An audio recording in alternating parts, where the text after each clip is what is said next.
Assalamualaikum warahmatullahi wabarakatuh. Perkenalkan, nama saya Muhammad Zulikram Hamzah, mahasiswa Universitas Islam Negeri Alauddin, jurusan Teknik Informatika, Fakultas Sains dan Teknologi. Kali ini saya ingin menjelaskan mengenai keamanan transaksi online. Dan mungkin orang setelah mendengar kata-kata ini akan berpikir bahwa transaksi online itu adalah e-commerce. Padahal e-commerce itu adalah salah satu bagian dari transaksi online. Maka dari itu saya akan menjelaskan apa itu transaksi online dan keamanannya seperti apa. Uh, Apabila nanti setelah saya menjelaskan ada yang anda ingin tanyakan, silakan berkomentar saja. Oke, kali ini saya akan menjelaskan materi keamanan transaksi online. Nah, materi ini saya ambil dari materi yang telah diajarkan oleh dosen saya, yaitu Bapak Asep Indra Syahyadi. Oke, selanjutnya saya langsung saja masuk ke dalam materinya. Nah, tuh. Transaksi online. Transaksi online salah satunya adalah online bank, atau yang biasa orang sebut adalah e-banking.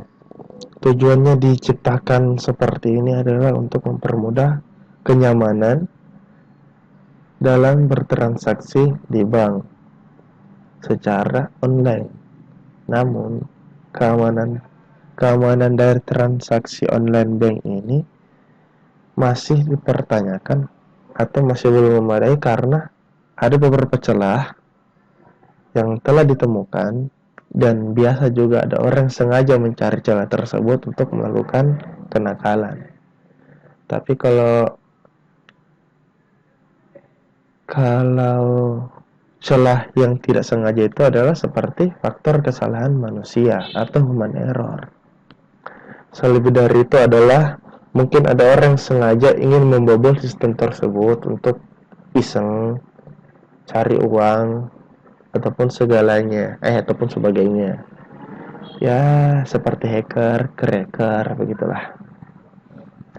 Oke, untuk selanjutnya e-commerce, atau yang biasa diartikan sebagai jual beli online. Dan jual beli online ini sudah pasti memanfaatkan jalur internet. Nah, yang menjadi faktor keamanan dari e-commerce ini dipertanyakan adalah biasa terjadinya kelalaian manusia atau human error. Sama seperti tadi e-banking atau online banking, banyak sekali human error yang terjadi. Dan masalah sistem masih diragukan juga keamanannya karena pasti setelah diperbaharui sistem tersebut, setelah rusak pasti ada celah yang ditemukan oleh orang lain. Kebanyakan seperti itu. Saya tidak bilang semua, tapi mungkin ada beberapa yang terjadi seperti itu. Selanjutnya, sertifikat SSL. Sertifikat SSL ini dipakai untuk website-website yang mungkin melakukan yang diciptakan untuk sebagai proses jual beli online. Tujuannya adalah untuk meyakinkan para pembeli ataupun para pengguna website tersebut bahwa website tersebut adalah website yang aman dan menjaga kerahasiaan data pelanggannya secara betul-betul rahasia.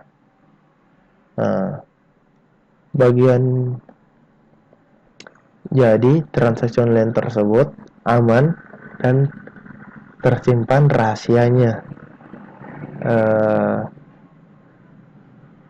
Oke, selanjutnya pengertian SSL adalah, singkatannya dulu. SSL adalah Secure Socket Layer dan merupakan protokol enkripsi yang membantu menyembunyikan informasi dari pihak ketiga yang mungkin mencoba untuk mencuri informasi pribadi dari pelanggan Anda.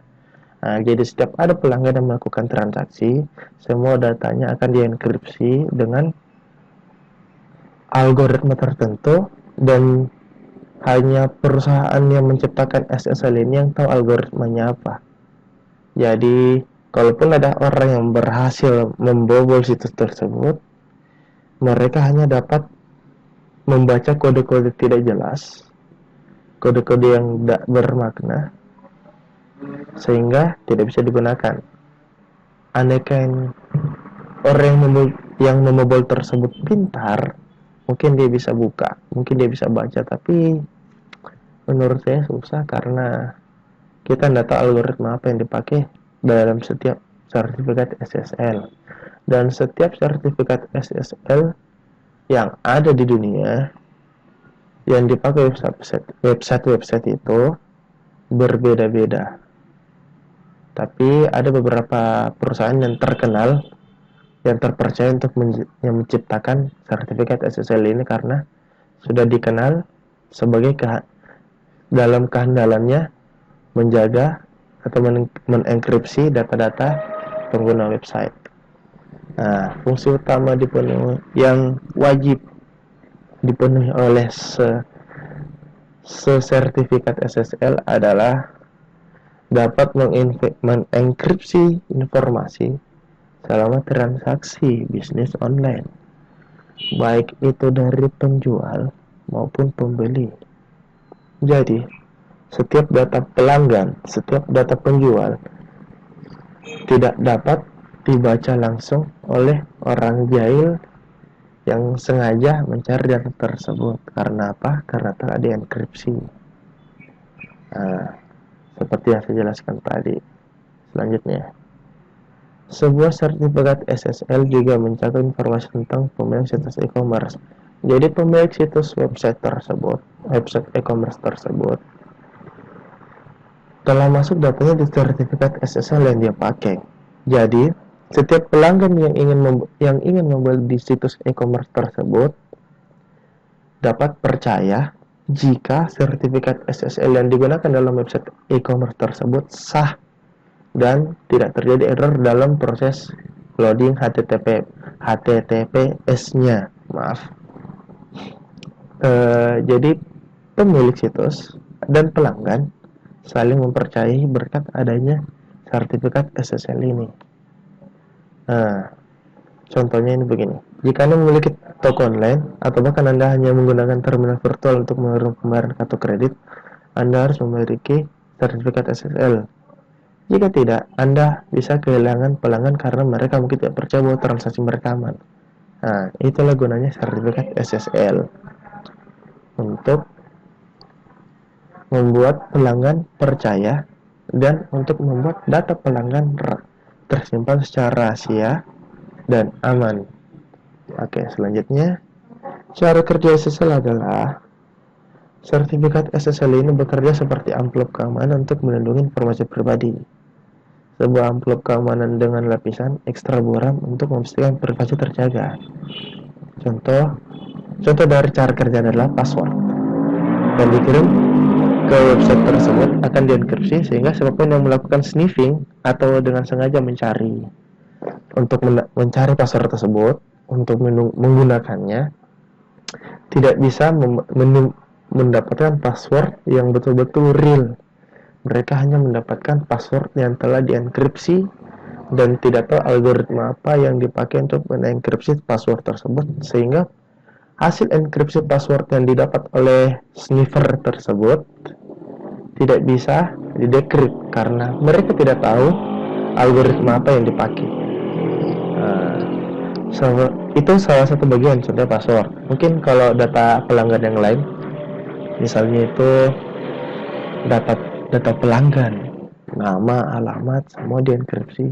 Data kartu kredit, nomor VCC dari kartu kredit, semua dienkripsi. Jadi seseorang tidak akan tahu. Mungkin dia cuma tahu hasil enkripsi dari data-data tersebut, tapi hasil dekryptnya dari hasil enkript tersebut tidak akan bisa ditahu karena mereka tidak tahu algoritma apa yang dipakai dalam proses enkripsinya. Oke, selanjutnya proses pengkodean transmisi melibatkan dua kunci, yaitu kunci publik dan privat. Kunci publik digunakan untuk menghidupkan informasi pembayaran pribadi ke dalam kode yang lain tidak dapat mengerti pihak lain. Kunci publik digunakan untuk menyembunyikan informasi melalui pengkodean. Nah, seperti yang saya bilang tadi, itu kunci publik. Kunci privat yang digunakan untuk memecahkan kode informasi. kunci unik dikeluarkan sehingga hanya mereka yang memiliki kunci yang tepat dapat mendapatkan informasi. Mungkin kunci perkawinan yang dimiliki oleh sang pemilik situs e-commerce.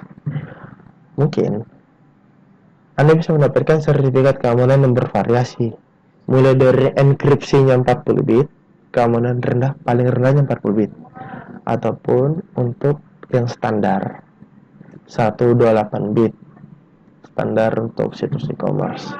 Tapi kalau mau expert yang sangat tinggi keamanannya, mungkin itu bisa menggunakan enkripsi 256 bit, dan saat ini telah tersedia enkripsi seperti itu. Tergantung harga dari setiap sertifikat SSL tersebut. Kenapa situs e-commerce harus menggunakan SSL? Karena sertifikat SSL memberikan privasi dan keamanan yang lebih baik daripada sambungan web yang tidak dienkripsi. Internet itu tidak dienkripsi secara langsung dan tergantung penyedia jasa internet tersebut.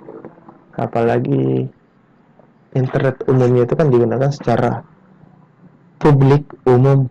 Jadi kalau dienkripsi mungkin akan menciptakan sesuatu yang istilahnya orang bilang lambat atau apa. Nah, jadi SSL dapat mengurangi risiko penyadapan atau penyaluran informasi oleh pihak ketiga atau pihak iseng. Banyak pengunjung situs merasa lebih nyaman berbagi informasi pembayaran dan informasi pribadi lainnya saat mereka mengetahui bahwa mereka menggunakan sambungan SSL.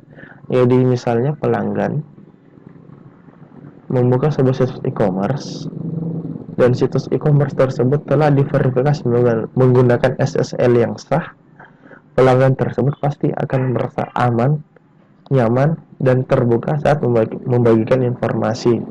Karena SSL yang sah pasti tidak akan terjadi error ataupun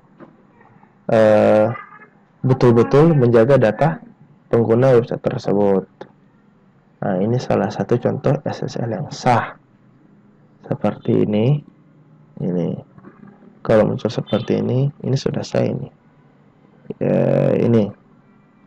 Sertifikat SSL yang dipakai Yahoo.com diterbitkan oleh DigiCert Incorporated. Ya. Ini dia. Ini salah satu kembali dulu ya. Ini salah satu pembuat atau pencetak sertifikat SSL yang sah dan sudah terkenal karena dipakai oleh situs yang terkenal juga, yahoo.com. Nah, ini dia. Oke, selanjutnya. Nah, ini adalah situs yang menggunakan SSL tapi tidak sah, ataupun SSL-nya kata dosen saya mungkin yang murah. Dia HTTPS tetapi si gemboknya ada logo silang.